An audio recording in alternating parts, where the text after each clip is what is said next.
En Literatura para Oír, la muerte del cronista, Germán Castro Caicedo, cronista colombiano.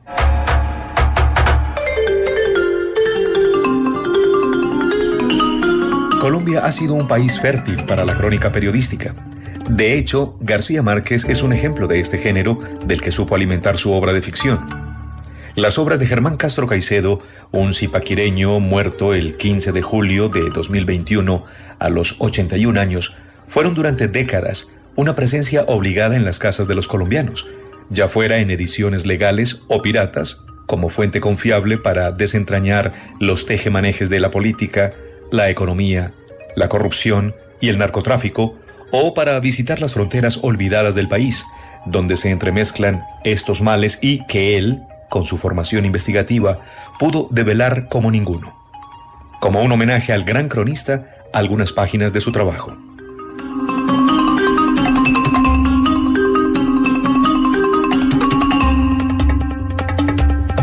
Al obtener en 2015 el premio Simón Bolívar de Periodismo, Gran Premio a la Vida y Obra de un Periodista, sus palabras nos muestran sus afinidades, claves del oficio, referentes y fuentes de inspiración. La realización de un certamen de tanta importancia como este significa hoy un reconocimiento a la evolución de la crónica periodística en Colombia a través de 5 siglos. Es que a partir del año 1500 empezaron a llegar a esta América hispana los primeros cronistas de Indias. Como resultado, América nació ante el mundo gracias a la crónica, que desde entonces es el género mayor de nuestro periodismo. Según registros, durante los 2 primeros siglos pisaron estos suelos alrededor de medio centenar de cronistas españoles. Nuestro oficio viene de allá. A partir de entonces la crónica ha evolucionado. Ella ha sido el oficio de toda mi vida. Los cronistas de Indias fueron una legión. Para mí, los que conozco me resultan inolvidables: Gonzalo Fernández de Oviedo, Juan de Escalante de Mendoza, Fray Pedro Simón, Francisco Antonio Pigafetta, Bernal Díaz del Castillo, Martín Fernández de Enciso, Francisco López de Gómara. Bueno, ahora recuerdo una crónica de Fray Antonio Vázquez de Espinosa que relata el final de un gran buque, un galeón fuerte de 300 toneladas. A su regreso a España, las ratas que llevaban a bordo, en parte como carne para el consumo, se reprodujeron de tal forma que finalmente perforaron el casco y frente a Cádiz el barco terminó en el fondo del mar. La crónica representa para nosotros un pasado periodístico insuperable. Para mí, el nuestro es el más importante de esta América española. Hoy nos acompaña el famoso periodista estadounidense Gay Tales. En los Estados Unidos, década de los años 70, él y Tom Wolfe permitieron definir lo que la crítica norteamericana llamó periodismo literario o reportaje de no ficción, conocido también en aquel país como nuevo periodismo. Pero, repito, eso ocurrió allá, en los Estados Unidos, en un contexto muy importante, pero a la vez muy diferente del nuestro.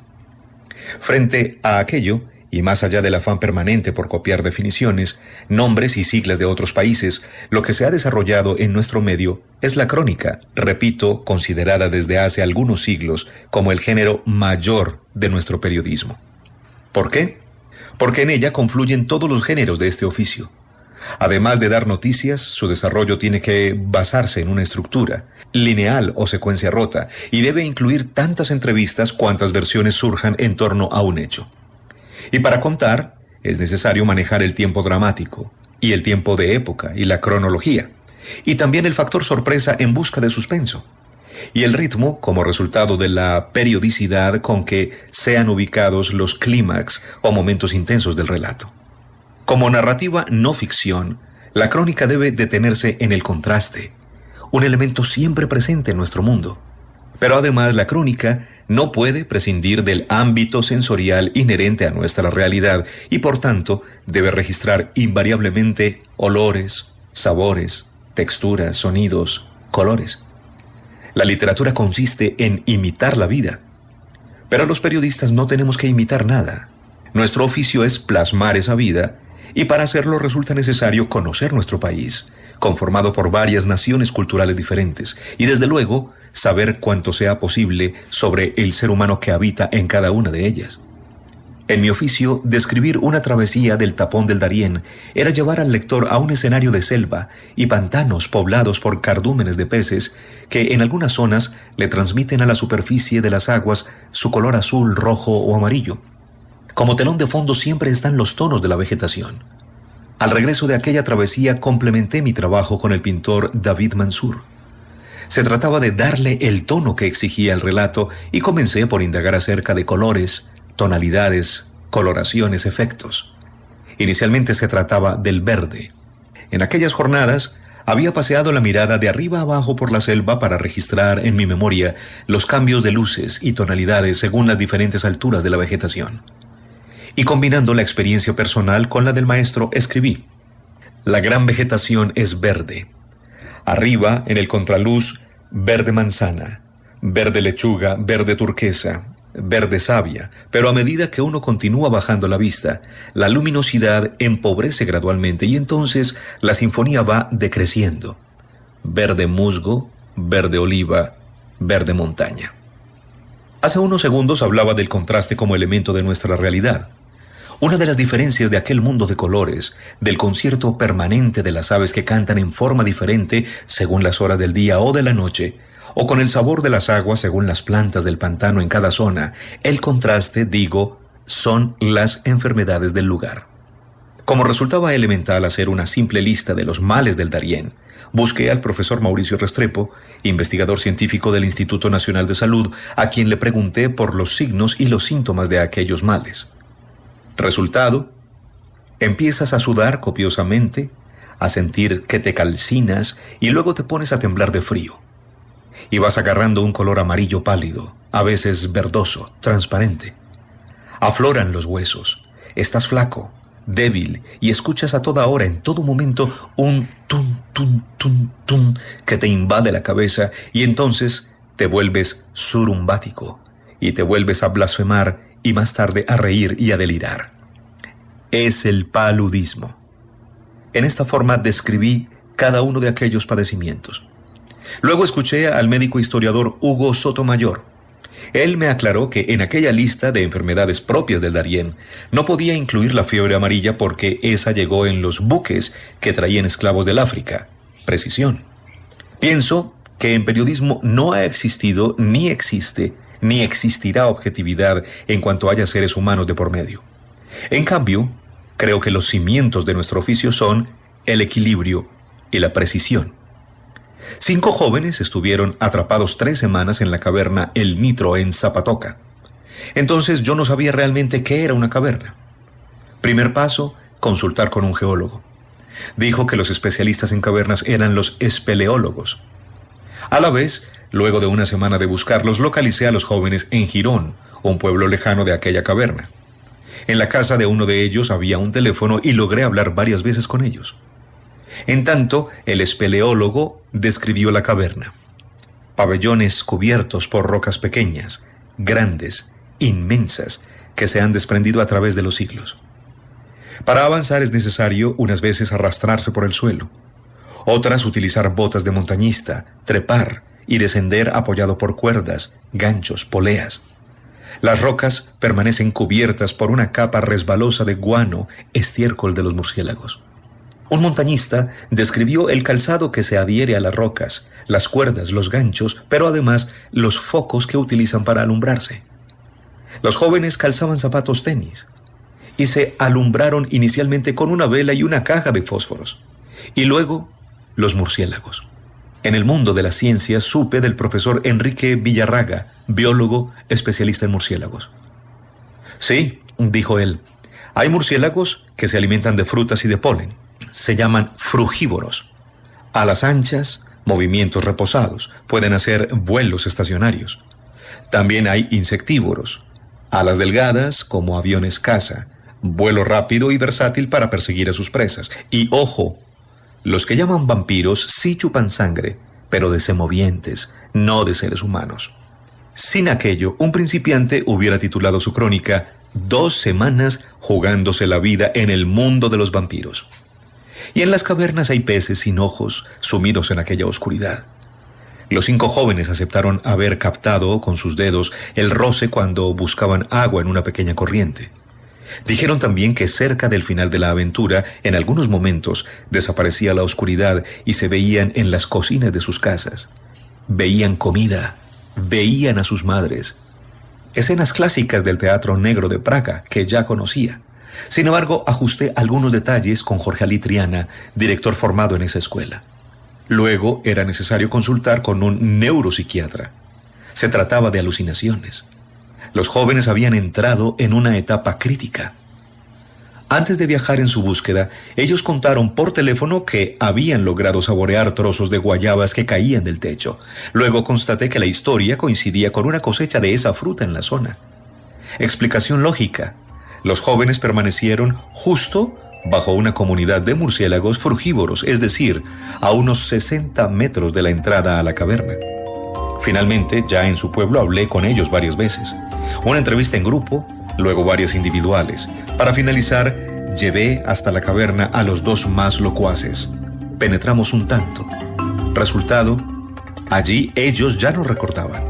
Estaban reviviendo su historia en una forma intensa. Esta es la crónica que uno hace hoy en Colombia.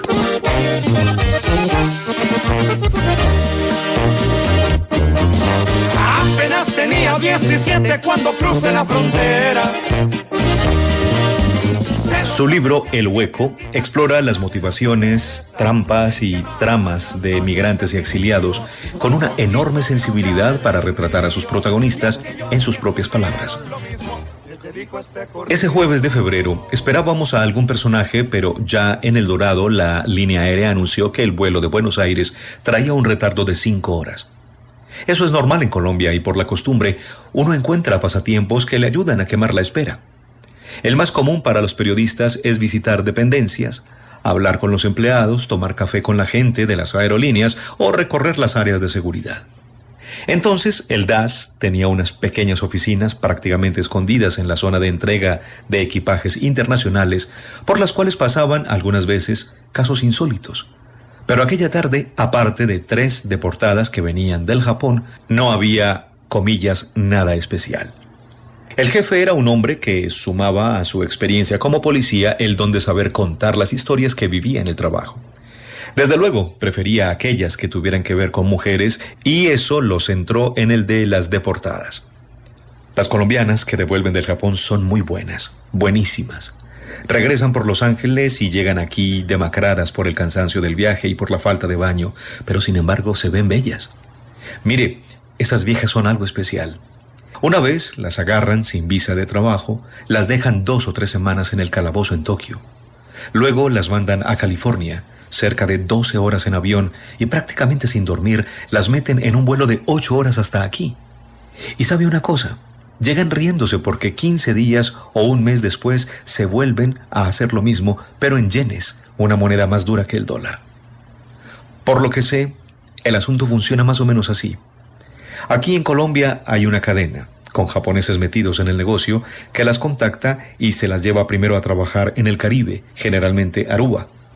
Allá las prueban y si resultan cariñosas, es decir, buenas trabajadoras, las regresan y luego son embarcadas para Tokio.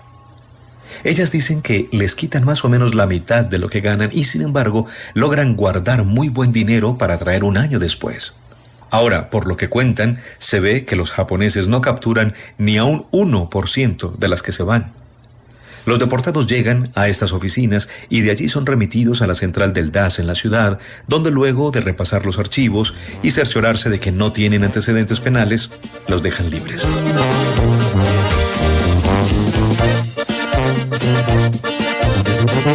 Cuando cruzó la puerta me pareció una mujer elegante. Es rubia, de mediana estatura y aunque no vestía ropa de la Quinta Avenida, lucía aquello que las señoras bogotanas llaman porte.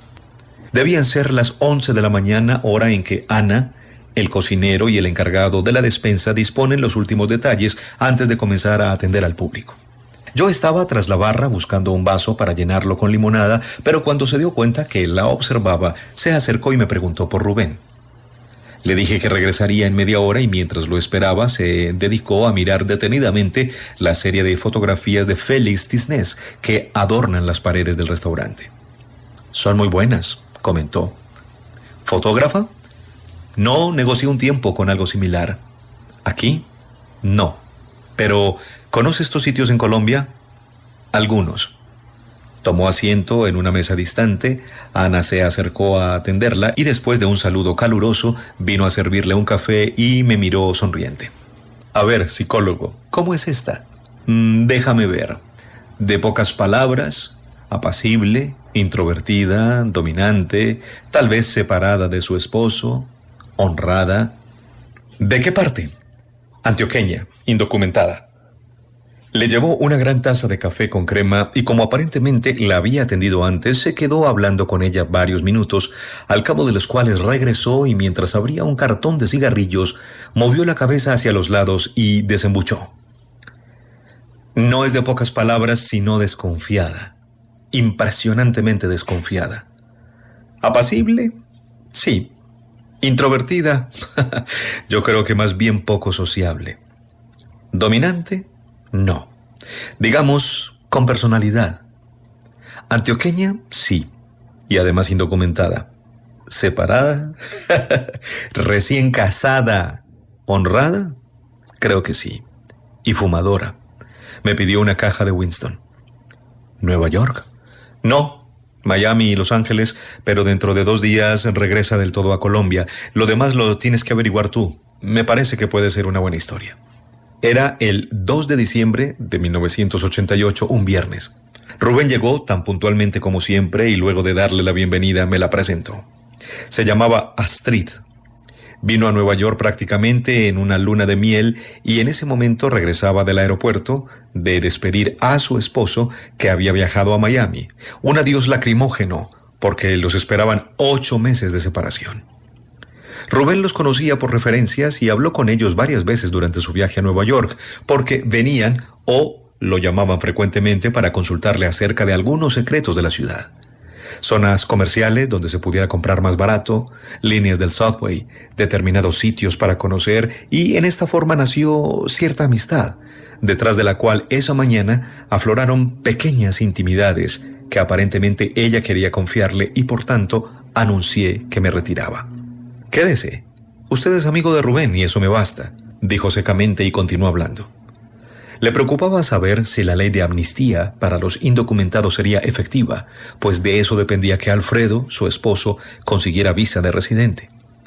Ambos habían entrado por el hueco hacía algo más de 3 años jugándose una aventura cinematográfica y esa visa parecía determinar buena parte de su futuro. «¿Y qué piensa Alfredo?», preguntó Rubén. Hoy parecía no pensar nada. Lo dejé nervioso y muy golpeado por mi viaje. Creo que se nos olvidó vivir solos. Alfredo es un hombre de 31, 2 años menor que ella. Cuando se conocieron en Medellín en abril de 1985, él le habló de los Estados Unidos. Había permanecido 4 años en la Florida en plan de estudiante de inglés, pero llegó un diciembre y resolvió volver para saludar a sus padres, a sabiendas de que no podría regresar libremente por falta de visa. De todas maneras, pensó, me cuelo por el hueco y sigo viviendo aquí. En marzo probó cruzar de México a California. Caminó 7 horas a través de una montaña, quedándose rezagado del grupo en que marchaba, y en las proximidades de San Isidro, uno de los coyotes, guías mexicanos, lo auxilió. Avanzaron penosamente a causa de su gordura, pero sobre las 3 de la tarde, cuando estaban a punto de reunirse con los demás, cayó en manos de la policía. 5 días más tarde fue deportado a Colombia. Astrid le hizo repetir la historia con pelos y señales una y otra vez porque la apasionaba. Es que ella siempre había soñado no solamente con los Estados Unidos, sino con una vida de aventuras, acaso como respuesta a su soledad. En ese momento estaba bien acomodada en un cargo oficial. Poseía un auto y un pequeño apartamento alquilado donde por fin logró reunirse con su madre en forma estable. Pero le faltaban aún muchas cosas. Tal vez un compañero, el calor de una familia. Cuando cumplió 1 año, quedó huérfana de padre y un tiempo después su madre contrajo matrimonio por 3ª vez. Entonces la envió a un internado en Bogotá y comenzó una vida nómada, solitaria, aislada, procurándose lo que necesitaba sin mayor ayuda. Ese mes de abril de 1985, había estudiado 3 semestres en la Escuela de Delineantes de Arquitectura, un curso de inglés y secretariado bilingüe y finalmente se graduó en Hotelería y Turismo. Gama de profesiones disímiles y una búsqueda insatisfecha que tal vez correspondía a la trashumancia que en ese momento marcaba 30 años de su vida. Desde un principio le impresionó la nobleza de Alfredo y empezó a acostumbrarse a su trato amable, a su sentido del humor y terminaron por gustarse. El mismo día que él le contó su aventura, ella le confesó que también había soñado con viajar desde hacía varios años. Primero solicitó 2 veces la visa de turista, pero se la negaron. Y después escuchó hablar del Hueco, pero nunca tuve un apoyo moral para medírmele a ese riesgo. Nunca tuve una compañía, alguien que me empujara, y a mí me daba temor hacerlo sola. Él me escuchó y dijo que nos fuéramos. Si teníamos una sola salchicha, la partiríamos para los 2. Si solo había un pan sería para ambos, y eso me gustó. Era como sentir realizado algo que se me había metido en la cabeza, y si se me había metido ahí, tarde o temprano lo iba a hacer. Así soy yo. Al día siguiente la situación parecía haber cambiado un tanto. Ahora Alfredo era quien se sentía temeroso por su experiencia del mes anterior en San Isidro y Astrid se hallaba a la ofensiva. «Mira, pero si yo no siento temor, ¿por qué te va a dar miedo a ti?», le dijo. «Ya acordamos ser uno solo, entonces démosle, adelante. ¿Sabes qué voy a hacer esta misma noche? Visitar a unos amigos y pedirles que me den una buena conexión con el Hueco. Y hecho, el asunto está en que la conexión sea seria, nada más». Ahí, dice, sentí por primera vez que Alfredo funcionaba con un ritmo vital más lento que el mío, por decirlo de alguna manera, y había que empujarlo. Entonces comprendí que en adelante yo era quien debía tomar buena parte de las decisiones. Pero eso no me parecía un defecto, era una manera de ser. En cambio, él tenía cosas extraordinarias. Por ejemplo, esos días pude conocer, aparte de su familia, una linda familia, una familia unida, y empecé a ver que encontraba en ella el calor que yo nunca había tenido. Y eso empezó a llenar un vacío enorme en mi vida. En ese momento vi que entraba a una familia. Y mira una cosa, yo en 30 años era la primera vez que sabía lo que significaba eso, porque nunca conocí la de mi padre. Y por parte de mi madre hemos sido muy independientes. 3 hermanos de 3 matrimonios diferentes que no se ven casi nunca. Al conocer la familia de Alfredo supe que eso me había hecho mucha falta y me sentí feliz. Así comencé a atarme a él desde el primer momento.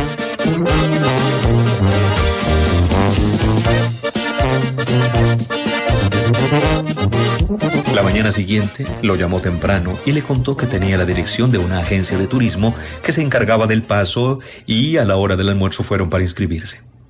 Quedaron en que los llamarían tan pronto se formara un grupo.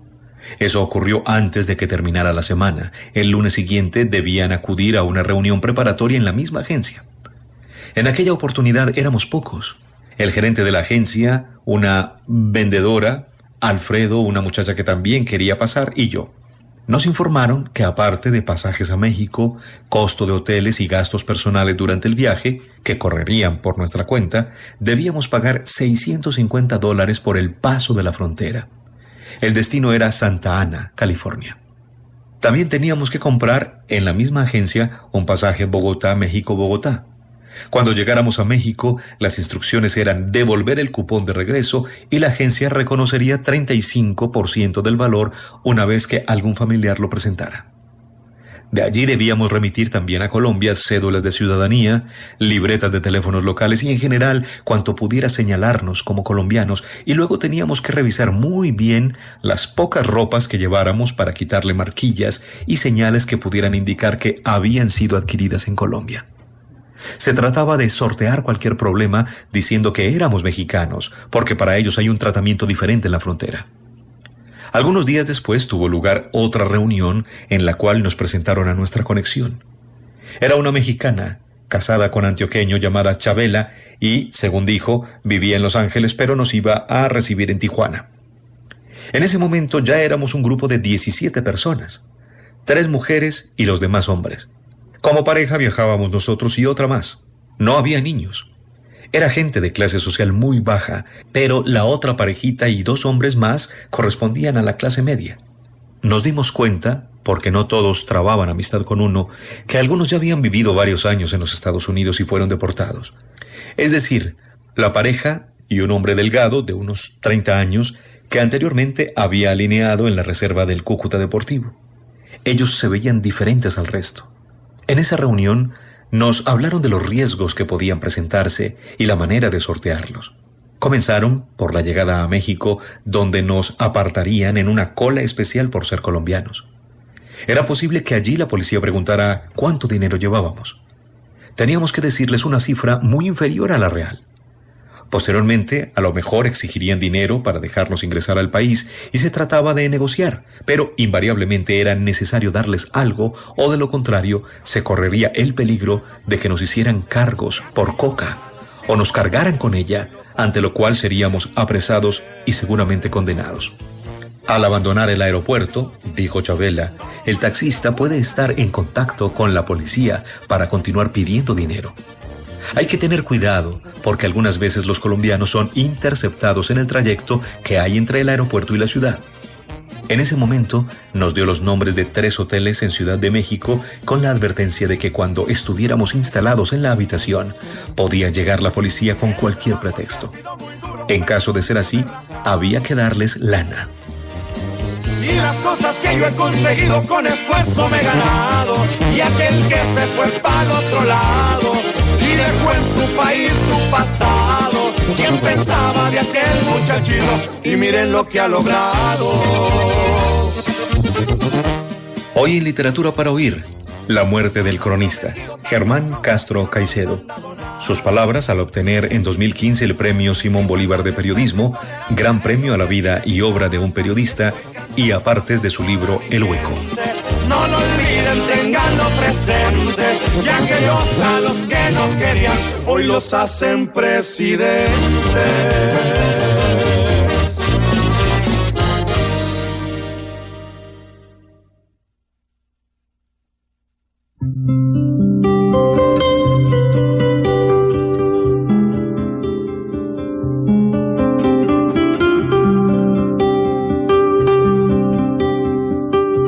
Literatura para oír. Textos, relatos, cuentos y narraciones hablados. Realizador Jorge Echavarría. Lector Carlos Ignacio Cardona.